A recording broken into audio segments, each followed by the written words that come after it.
All right. Hello, everybody. Good afternoon. Welcome to another edition of Friar Focus from St. Anthony's Shrine in downtown Boston. It's good to be back with you again today. I'm Father Frank Savola. I'm the guardian at St. Anthony's Shrine. And today our guest is Father Brian Cullinane. Father Brian may not remember this, but he and I go back a long way. When I was a little undergraduate, I think freshman at St. Bonaventure University, Father Brian was the vice president for University Affairs, right? University Development, University Relations, yeah. So I don't know that we really knew each other back then, but I kind of remember you on campus back in those days. You might have come to one of my parties. I might have. I may have stumbled into one. So, Brian, it's good to have you with us. You've been at the Shrine now for about 10 years? 11. 11 years. In my 11th year. Yeah. Tell us a little bit about what you've done as a friar and how you ended up in this outfit. Well, it is a wonderful story. I'm what they call a lifer in the minor seminary. I went, I don't know why, but after the 8th grade. My parents didn't like it, and my dad actually forbade it. But, Father Sal Fink came to the house just unannounced and started interviewing me, talking to me and everything like that, and convinced me and my dad that, well, I at least should send in the application. So I did, and wouldn't you know, I was accepted to St. Joe's Seraphic Seminary on my dad's birthday. Oh, wow. June 16th. And so I went, not knowing what to expect, but knew it was a very good school, great academic records, and because of the priests that taught there, a lot of them had gotten their doctorates, and then this was their chance of teaching. And so got a great education there. I was there for 6 years, 4 years of high school and 2 years of college. Then we went as a class to St. Raphael's in Lafayette, New Jersey for a novitiate, where you get the Franciscan habit. You get your religious name, Brian Patrick, and that's what we're looking for this week, St. Patrick. And then a year after that, well, you make your simple vows, and then on to Rye Beach, New Hampshire for 2 years, finishing up your philosophy and getting your degree. Ours is from St. Bonaventure University. No big ceremony. It was simply after breakfast one morning, we found him on our bed. So it was no parade and no, pomp and circumstance. But it was great. And then went down to Washington, D.C., and for 4 years of theology, of graduate studies in theology. The little problem there was that I grew up in Washington, D.C., just 4 blocks away from Holy Name College, in a section called Brookland, right near Catholic University, the Franciscan monastery. And my parents couldn't understand why I wouldn't come home for dinner every other night. And I explained to them community, and I'm now there. And they said, well, you could still come home for dinner. And I said, well, I will at times. And I'd bring some of my classmates, so it was great. But then, and in the summer times, they wanted us to go on and study other things other than philosophy or theology. So I picked mass media communications and went out for 2 summers to the University of Detroit. So I have a little bit of a Jesuit background, but I think I've gotten rid of most of that. And then the 3rd and 4th year, myself and another guy, Father Joe Silvoy, who was in the seminary with me, we got permission to go to Los Angeles to study with the Franciscans at the Franciscan Communication Center in downtown LA, which was absolute thrill. And we drove across country to save money. Well, actually, we were told we could only fly one way. So we got a car from somebody, drove it across country, and they paid for all the gas and tolls and everything. Although I think the tolls at that time, I think we remember paying 35 cents to cross the Mississippi River into St. Louis. But we stayed at seminaries, we stayed at family houses, and it was just great.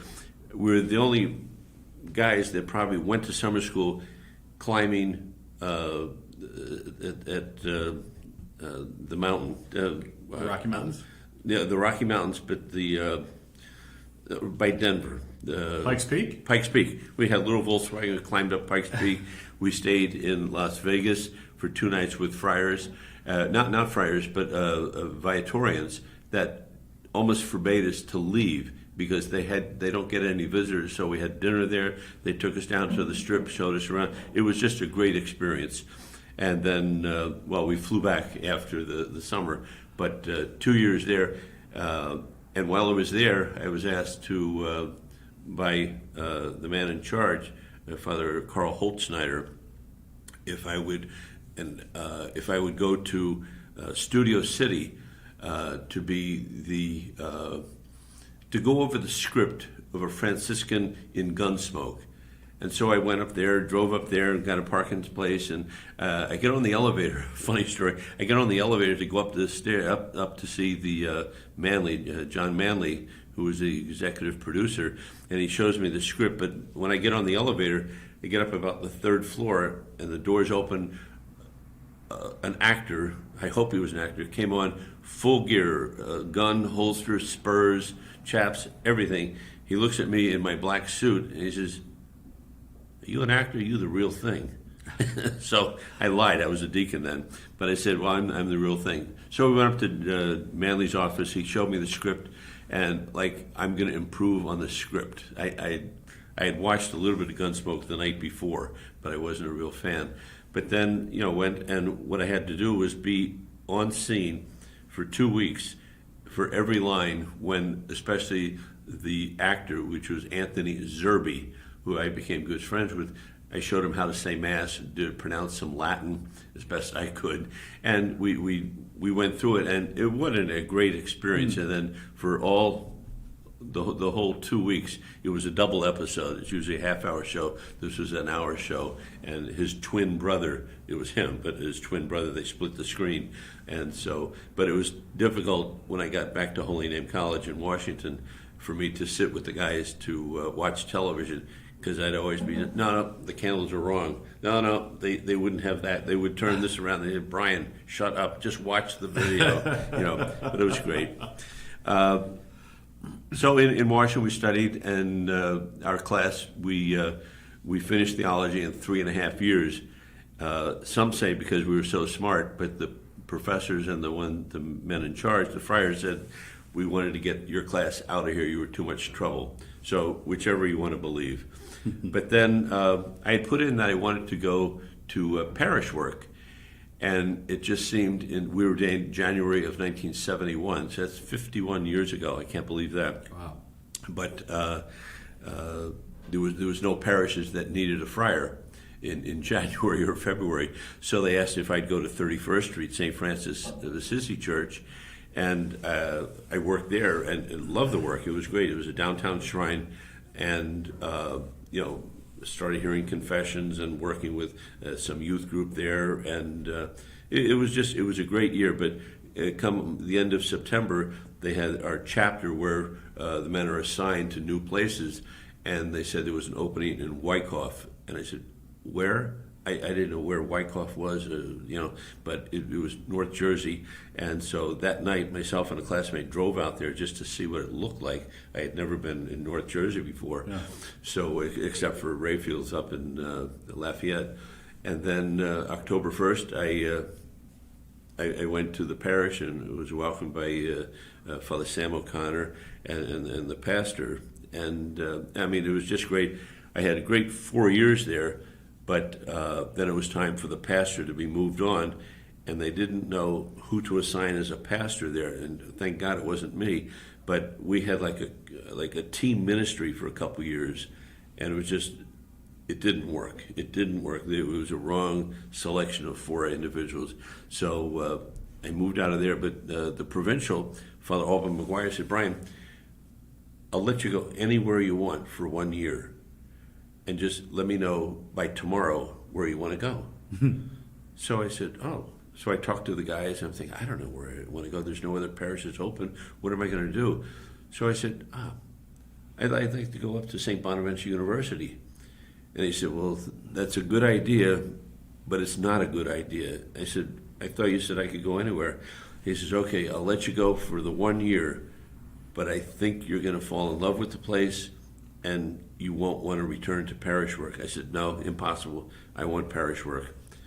Well, I went up to Bonas, and I stayed 9 years, which was great. And with that, things opened up with the Alumni Association. And one day at an alumni meeting, one of the gentlemen was there, Bill Smythe, who became very good friends. He lived in Houston, Texas. And he says, Brian, you look like you might be into sports. I said, well, I am, Bill. I grew up in D.C., so I like the Senators and then the Redskins, the Commodores now, excuse me. And he said, well, how about if I tell you that my immediate boss is John Meekum? I drew a blank and said, oh, I'm sure he's a nice man, but I don't know John Meekum. And then he said, well, what if I told you John Meekum is the sole owner of the New Orleans Saints? I said, oh. And then a couple names came to mind.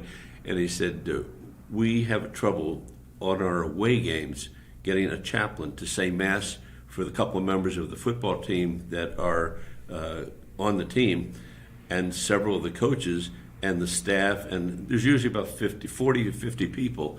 And we would like to offer you that position. We'll fly you to all the games or any games you want to go to, and it'll save us a whole big problem. So naturally, I signed up after getting permission from Matthias Doyle to do it. And so every other weekend, I would fly to Los Angeles, Chicago, Washington, Cleveland, New England, wow. and just have Mass. I'd have to be there in time for a Mass at 5 o'clock, and then eat with the team. And then the coaches usually went out doing something, and so I was invited to several of those.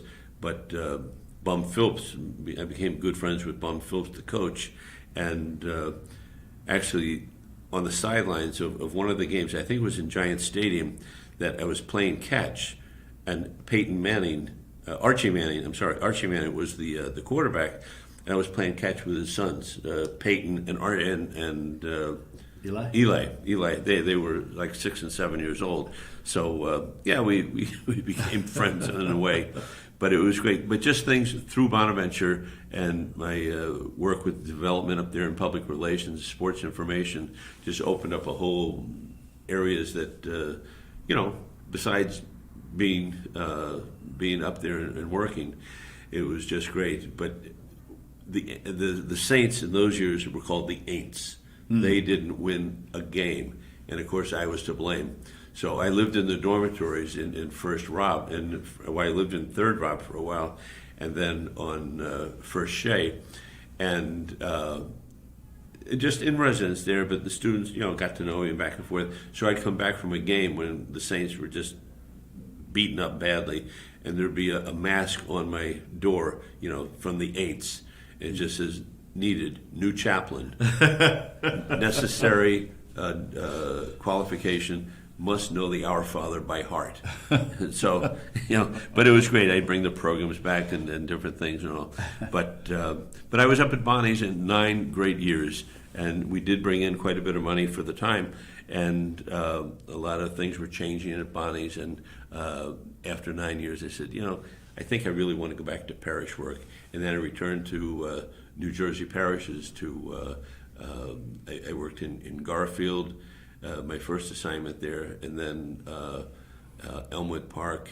I was pastor there for 10 years, and I was out in Little Falls after a sabbatical, and then in Woodridge, where I wound up again as pastor before I came up here to the Shrine. And there's an absolute difference between shrine work in New York City and shrine work in Boston. I'd prefer Boston. It's just, the location is great, but somehow you just feel safer here. New York is great. I love the city. You go down there every now and then, but you're right by Penn Station, but it just seems dangerous at times. No offense about New Yorkers or the Friars at 31 Street, but I would prefer here in Boston. And here in Boston, somebody said, well, what do you do?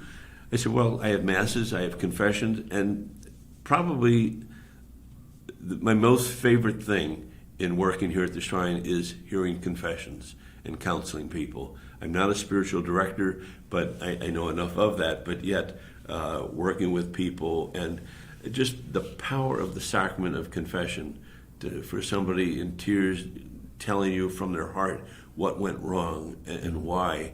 Even though I don't ask why, I know human beings, a multitude of reasons, for myself included, and just to give them the blessing, absolution, and say, go in peace.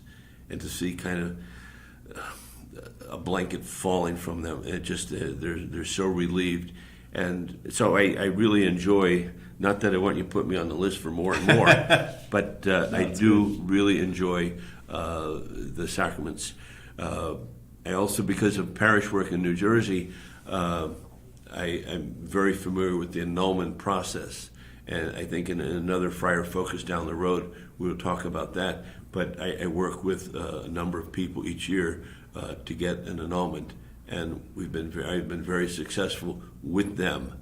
I don't send it in unless I know we're talking the language that the tribunal wants to hear. But it's all the truth. We're not changing the truth around, but just putting it in the language that they want to hear.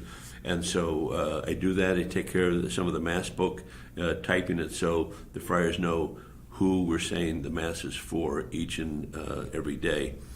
I also, most people don't know this, but I run the 4 raffles a year. We just concluded the one the other day on Sunday for Saints Patrick and Joseph, and the next one will be in June for the Feast of St. Anthony. But we raise a lot of money. All that money goes into the shrine to help the programs. We have so many programs, and if you look at the list, none of these ask, well, you have to pay for this or you have to pay for that. They're all free. And think, we need that money to support the shrine and all the outreach. Some money last year went for the women's center, the clinic. The clinic downstairs, and it's just great. So I don't care where the money goes, but I know I have an ability to work with it and to bring in more and sell the tickets in the lobby and the raffle tickets, and it's for a great cause. Another thing that I'm very proud of, to blow a whistle, but I think I have the world's record in family baptisms. I think you're right. So far I've had 44 immediate family baptisms, whether, none of my brothers and sisters, but their children, and now so it's great-grandchildren. And there's 2 more on the way. So wow. I'll be talking to you at the end of the year for those permission to go to those. But it's great. But they're in Florida. They're in Cincinnati, in Maryland. My sister and 2 sister-in-laws live in Maryland. So I go down to visit them about every 2-3 months, and we talk on the phone a lot. We're a rather close Irish family.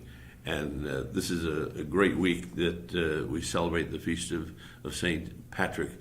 Somehow we don't celebrate much of St. Joseph, but we eat the hot cross buns. But we eat we eat the zeppoli. Well, there was a time when I first got here when I'd be putting schedules together, and Father Brian would come to me and say, "I've got a baptism.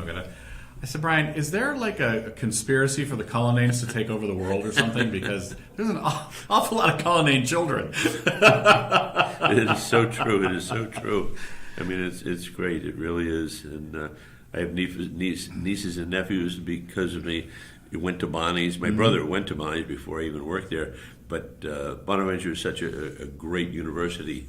And, I love going. I try to get back up there once a year. I did already this year. To take in a basketball game and visit my sister-in-law and her son and his family in North Buffalo. But then one night we drove back down to Bonnie's for a game. So it's just great. I love Bonaventure, but I really love St. Anthony Shrine and delighted to be here and with the work and working with the people and meeting the people downstairs and wherever I can to be available. Yeah. Well, our love for St. Bonaventure is certainly something we have in common, and we kibitz about games and what's going on at the university all the time. But one other thing, too, like Brian, I came here after being a pastor in New Jersey, and before that I was a pastor in Rhode Island. And I remember you telling me when I got here that, Frank, it's going to take you a good year or so to sort of get out of the parish mode and into the shrine mode, because it's a very different animal. Yeah. And it's true. It really did. I was really restless, and it took me some time to. I mean, you don't have to worry about school tuition, about the parking lot, Right. about late night meetings and this and that. Yeah. We close basically around 7 o'clock, and we have our community meal at 6 o'clock. But every now and then there'll be a later meeting. But then it's time for community, and we can get together and kibitz and sit at dinner and just let the clock tick away. Yeah. It's a whole different animal, whole different which is animal. great, though. That's It right. really is. Now, you mentioned St. Patrick and being from a big Irish Catholic family. And yeah, we're celebrating St. Patrick's Day on Thursday, yeah. March 17th. Living in Boston, we certainly all know about St. Patrick's Day parades and the great celebration of St. Patrick. So we asked Brian to tell us a little bit about St. Patrick and his experience with this celebration. Well, I've researched this, for at least 20 minutes before I came good. down today. You're always so thorough, Brian. Yeah. But I know that I read that St. Patrick was born toward the end of the 5th century. But he was actually born in Great Britain of a Romanized family. That means Italian, by the way. That's why I love Italian food.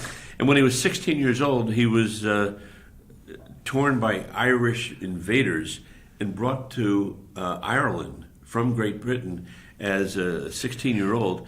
And he was held in captivity there, working as a shepherd for about 6 years. And then he escaped, convinced his way with a captain to go back to Great Britain, and then met up with the right people and became a priest. And finally, he came back to Ireland, and there he eventually became the bishop. But there's so many stories about St. Patrick and the legends. The legend about that he chased the snakes out of Ireland. Well, scientists and geologists say, well, there has not been a snake in Ireland since the glacier age. The glaciers formed Ireland, but they killed all the snakes that were there, and so it was great. And then he's known a little bit. He's known that he raised at least 35 men from the dead, but I had never heard that till my in-depth research today. And that he was also reported praying for the provision for food for sailors that were on land, and they were starving to death. And lo and behold, through St. Patrick's prayer and intercession, a flock of swine miraculously appeared. But probably the best thing he's known for is the Shamrock. And he used the Shamrock to explain the Blessed Trinity, the Father, Son, and the Holy Spirit. And that's why you also always see St. Patrick with the Bible, but with a 3-leaf clover. And that's his tradition, and the Shamrock is, of course, the national flower, even though it's not a flower, but it's the national flower of Ireland. I don't think St. Patrick ever drank a beer, but he might have had a Guinness stout. He might have. Yeah, but pulled together St. Patrick, a wonderful saint, and he was never canonized a saint. Really? But he's just known as a saint. As a saint. As Wow. the Apostle of Ireland. Yeah. So, and I have so many family and friends in Ireland, relatives. I've had to go back for weddings, funerals, and baptisms there too, that I don't even count. And it's great. My dad was born in Ireland, in County Kerry. So, and my mom Chicago, but both her parents from County Cavan. So, really, I'm first generation Irish and proud of it. Irish American. Well, St. Patrick's Day is a great celebration. Now, I grew up in an Italian-American family, and we didn't really know much about St. Patrick. But when I got to Bonaventure, which, of course, has a huge Irish influence, Irish Catholics from all over the country, but especially places like South Buffalo and New York City and Long Island. That's when I really started to learn about this. And, of course, being a college student, I learned that it was a great opportunity to drink in the middle of the week. But the more I reflect on St. Patrick, and I did a lot of this when I was in Hartford at St. Patrick St. Anthony Church. It's a great way to celebrate the incredible contribution of the Irish to not only the United States, but the American church, right? I mean, you tell the stories of the American church, and it's the story of the immigrant, the Irish immigrant, the Italian immigrant, the Polish and German immigrant. And it's the story of Irish nuns and Irish priests that really built our church. Yeah, it really is. And when you look every night on the news, there's tragedies in Lynn, a fire in Dorchester, and they interview the chief, the fire department, the chief and the captain, O'Shaughnessy, Murphy, Nolan, Leary. They're all Irish. Yeah. Little known fact, I think I'm right, is that the most, per capita, the biggest percentage of Irish in the country is Scituate. Really? That's what I heard. So, and you go down there, and there's Irish pub after Irish pub after Irish true. pub, and a great place to visit. Yeah, it's a beautiful town. Yeah. Well, great. So thanks, Brian. You've done some great stuff as a friar. And you have a great reputation among us and among the friars of Cullinane Province, and because of all the great work you've done and what a great guy you are. So thank you for that. And thanks for a little bit of history on St. Patrick. So as we celebrate the great feast this week, enjoy yourself. Be careful. And if you think about it, raise a Guinness to the friars. We will appreciate it because we'll raise one to you. Also, Father Brian makes a great Irish coffee, and my hunch is we'll see that in the next day or two as well. Thursday night. Thursday night. So here we are. Thank you very much, everyone, for being with us for another edition of Friar Focus. Don't forget to click subscribe on the YouTube channel. Our YouTube channel is Shrine Boston. And when you click subscribe, not only will you be notified when we're on, but you also help us spread our word and reach more and more people. And the more people we reach, the more publicity we get, the more people that subscribe, the greater our reach will be. So click subscribe. Tell your friends to click subscribe. Have a subscribe party at your house. Do whatever you can to help us, Franciscans at St. Anthony Shrine, spread the word. So as we always do, we'll end with a prayer. So Heavenly Father, we praise and thank you for all of your good gifts. We thank you for the good work of the friars, for the good work that Brian has done as a friar. We ask you to send your blessing upon us. And this week especially, we ask you to send your blessing upon our Irish brothers and sisters who celebrate their heritage and celebrate all the great things they've done for our country and for our church. We ask this through Christ our Lord. Amen. Thanks, everybody. Have a great week. Thank you.